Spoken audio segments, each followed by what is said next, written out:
Scam School Remix! Here are 3 dead simple experiments you could try at the bar.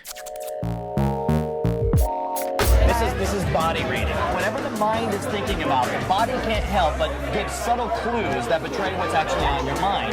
And I have procured rare, magical, enchanted hex nuts from Atlantis. And I can tell you're impressed. And they are tied to a unicorn thread. Are you right or left-handed? I'm right-handed. All right, so hold it in your right hand. Hold your left hand underneath it just like so. At the end of the string or the string? Roughly at the end, Okay. right about like that. Hold it kind of like this, other hand underneath, and hold it about even with your chest. All right, now I want you to imagine that you're asking a question to an ancient ghost from Atlantis, right? And he's going to actually answer by using his ghost hand to move that pendulum forward and backwards. And I want you to imagine it moving forward and backwards. Go ahead and stare at it, imagine it moving forward and backwards, visualize it. The more clearly you visualize it, the more it's going to start to happen on its own. Now imagine he changes his mind and he moves it in a circle instead. So I want you to imagine it moving in a circle. Okay. And you can actually see it start to move in a circle on its own, just like that. Isn't that cool? Amazing. This effect actually does itself. All you have to do is give them something weighted on a string. It could be a ring on a necklace. Have them hold it out the way you saw it here, and then suggest to them that they visualize it moving forward and backwards. It's the ideomotor response. They can't help it. Whatever the mind pictures, the body makes subtle moves to actually make it happen. Oh my God, I don't want to touch this. I can't imagine.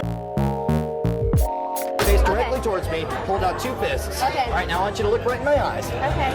And I want you to choose one of these 2 fists, okay? Choose one of them now. Don't tell me which one. I want you to focus on that fist. Make it the most important place in the entire universe. I want you to imagine it's all that... It's this one right here, isn't it? Is it? It is? Of course it is, my right one. It's this one right here, isn't it? No? Okay, now it's not 100%. You do have to play the percentages. I think I kept changing it in my head. And that registers. Imagine that is the most important fist in the entire world. It is the most important center. fist. It is this one right here, isn't it? Well, you have a 50% chance of guessing. You know what? You're right. You do have a 50-50 Okay. chance, but I didn't rely on 50-50 chance because what happens is the moment you have somebody ask and you ask them to start focusing on it, watch their nose, and their nose will gravitate. And when I said it's the center of the universe, you said, oh yes, it is, and the nose went straight to it. Remember, this one's not 100%, but it does work enough of the time that it's worth at least trying. Ask them a simple question. When they nod, their nose will go left or right to indicate which of the 2 fists that they're thinking of. So we got 52 choices here. You choose whatever card you want out of the deck.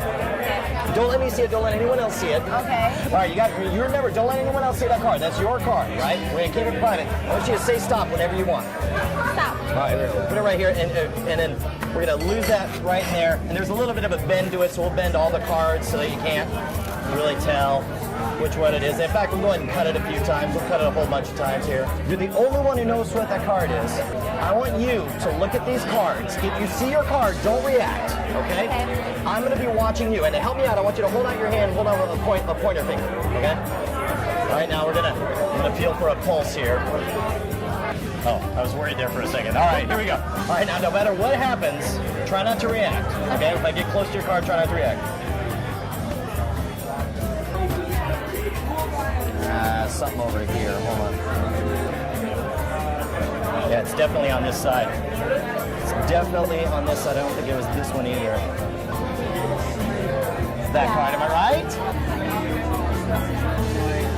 Is that it? I hate that. It's this one, wasn't it? Yeah. Yeah, that's pretty good, isn't it? The last part's nothing but a dressed up version of the key card from episode 25. Follow the exact same setup as we learned back in episode 25, only instead of flipping over the cards one at a time, make up a bunch of stuff about body or muscle reading or following their reactions, their pulse, you name it. 3 things on this one. First of all, we taught a million variations on that card trick. Pick the right one for the right people at the bar. Second of all, the picking the right fist thing might not always work. If it doesn't, have a backup plan. And finally, that pendulum thing works with any anything, whether it's a wedding ring at the end of a necklace, whether it's a hex nut on a string, whether it's a pair of iPhone earbuds, as long as it's long enough to let that ideomotor response show you those micromuscular movements, you're gonna blow yourself away and them. Scam School Remix brings you the best of 9 years and 500 plus episodes of Scam School. Dive into the whole back catalog or join us on our new quest. You can learn more about Chevreul's pendulum as you see Jason Murphy and I explore the mysteries of the occult and explain how the Ouija board works. You're gonna release this as a DVD extra, aren't you? And that's an hour of it.